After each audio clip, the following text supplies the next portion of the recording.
Hey guys, in this video we're going to discuss the units that you should be focusing on during the early game and the units that you should be trying to pull for during the early game as well. This is obviously for the newer players of the game and not really for the veterans who are probably way past this point.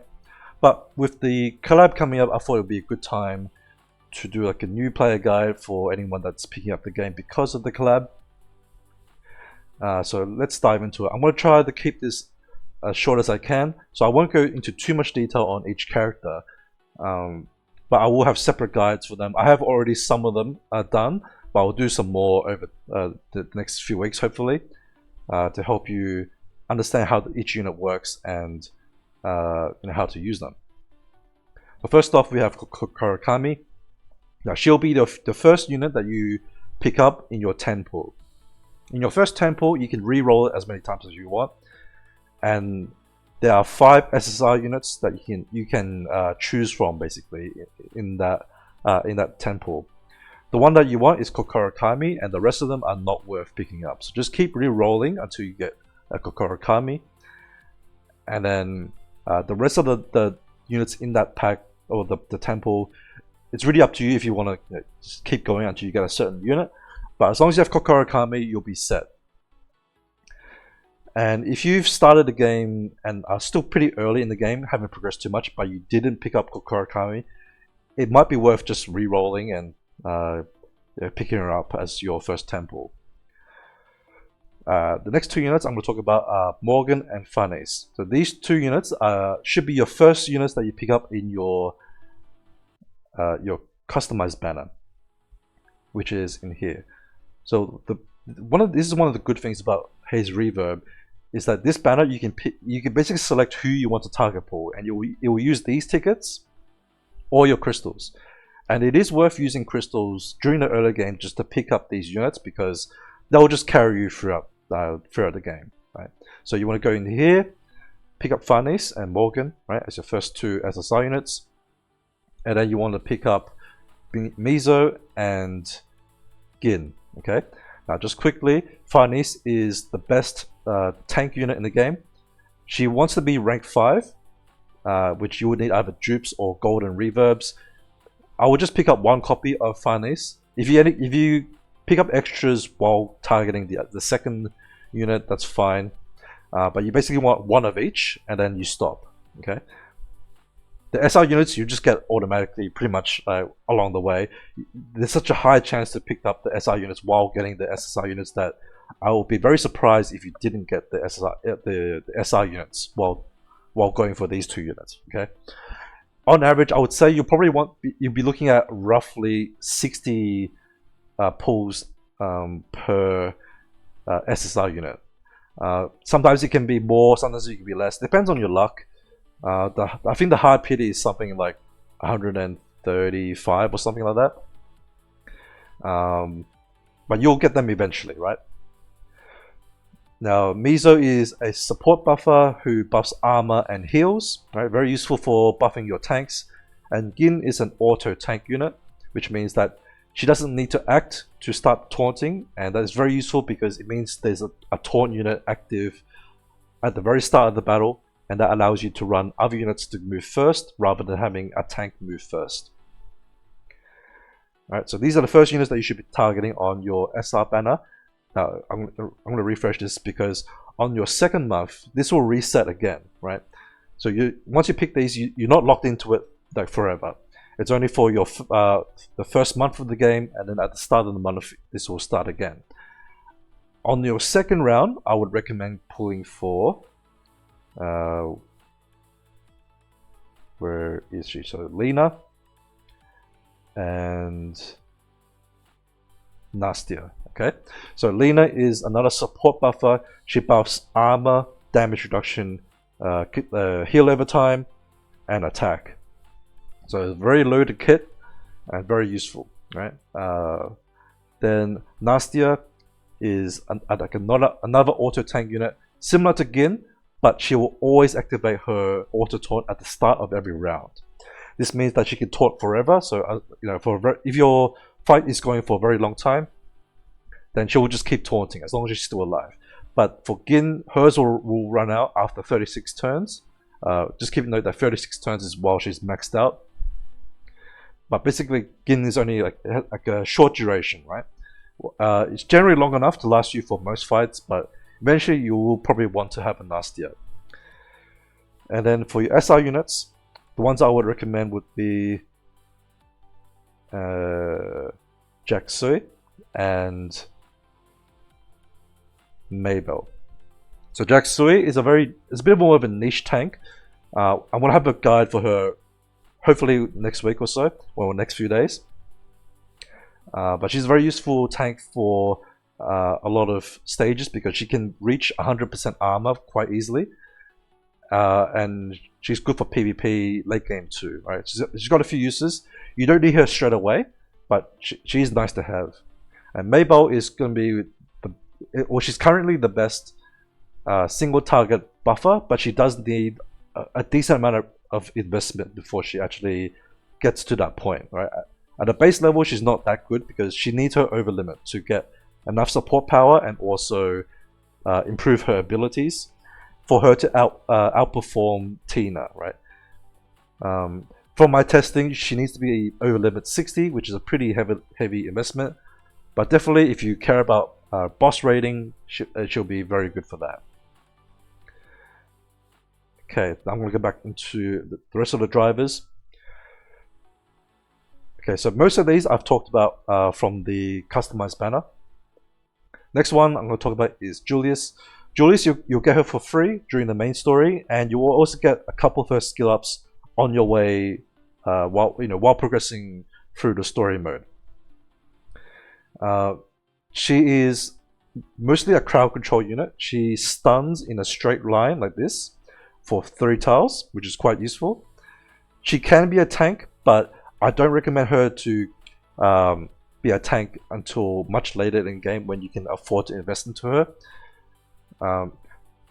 Basically, she'll get this taunt when she awakens, so therefore don't awaken her and just use her as a stun unit, right? And for that reason, she doesn't need to be heavily invested either. The stun doesn't need any particular stats to be more effective or anything like that. So she can even work at rank 1 if you level 1 if you want her to. Next, I'm going to skip Fleur for a little bit, but Franca, Skadi, and Lilith, you'll get these units at the very start of the game, and they're still useful even towards the late game. Franca is one of the best support units. She buffs attack, crit rate, and she heals, and also heals in like a multi-tile targeting, right? So she can target 3 units, and then she does this stuff, right? So a very useful unit. She does want to have her overlimit as well. Now this overlimit is the first one you should do, okay? And I'll talk about the other ones in order as well. So number 1 target for overlimit is Franca. Then we have Skadi. Skadi is the first damage dealer that you'll make alongside Kokorokami. So those two will basically carry you until you get your Morgan. And Skadi is a multi-tile target as well, so she hits 2 targets.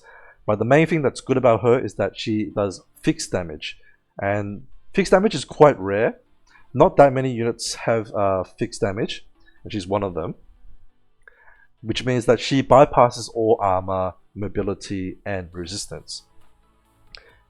And that's very useful. There's some units that won't die to your typical DPS, but Skadi will kill those units, right? And with if you pair her with Franca buffing her and also keeping her alive because she consumes some of her health when she attacks,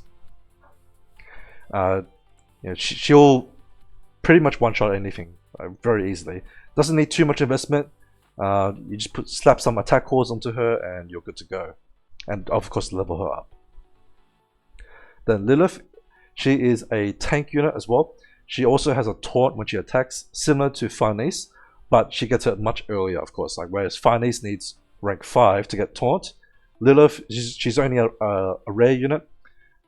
So scaling her up is quite quick to do.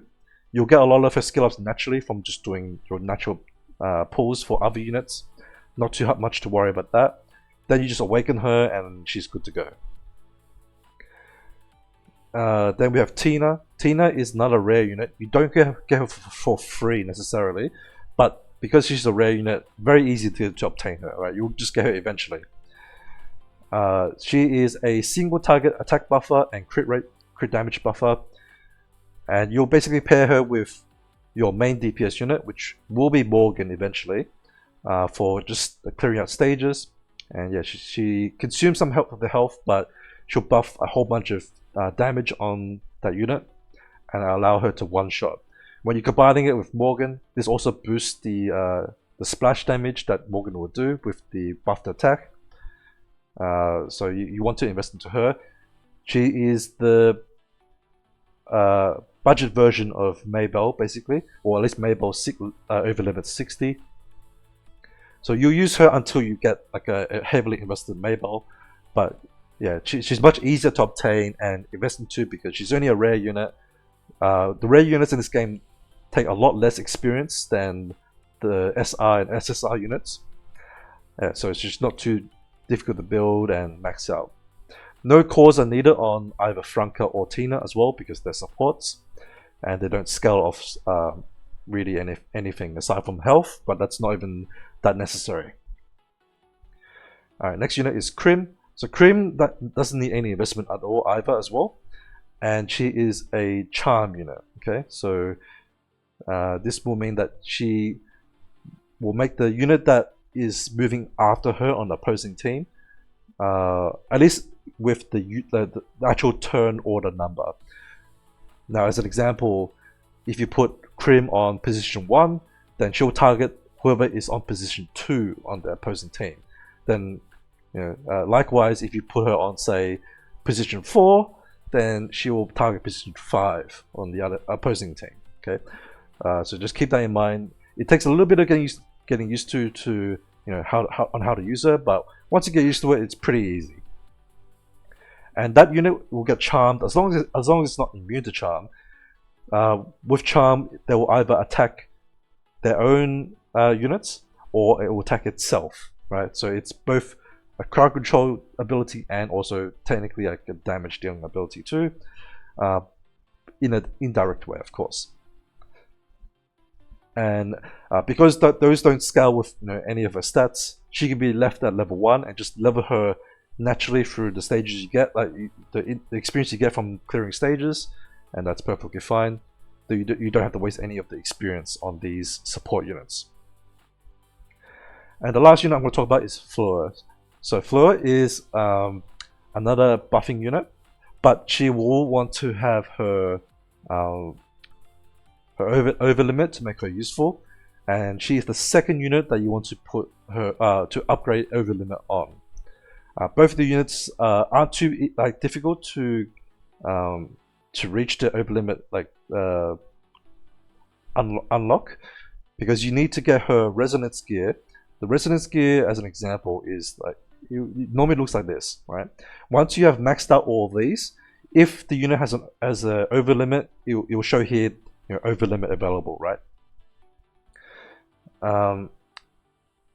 So you have to level these up, right? So you have to upgrade and level up with these currency, and then all 3 of the gear needs to be maxed up before overlimit can be done on that unit. Right, so that's how you get overlimit. And Fleur's one is like another crit damage buff, and this is mostly for bossing, but as like a PvE focused player, or even in general, you should focus on PvE first and make sure you get all the rewards that you can get from PvE. And this will help you because she will buff crit damage and also do like damage reduction, mobility, and armor, right? These are all great for keeping your DPS alive, especially for bosses that have reflect damage, so that she can prevent them from basically one-shotting themselves, right? But to get the crit damage portion of her ability, that's when she needs her overlimit, right? But you want to do that anyway because it buffs her support power by quite a lot, and that's what scales her like these values, right? Similar to other supports, the cores are not necessary. You could run her with no cores, that's perfectly fine. And just quickly, I'm going to touch on Maybelle from before. She also has her overlimit, and therefore, out of the 3 overlimits that you should focus on, this will be the 3rd one.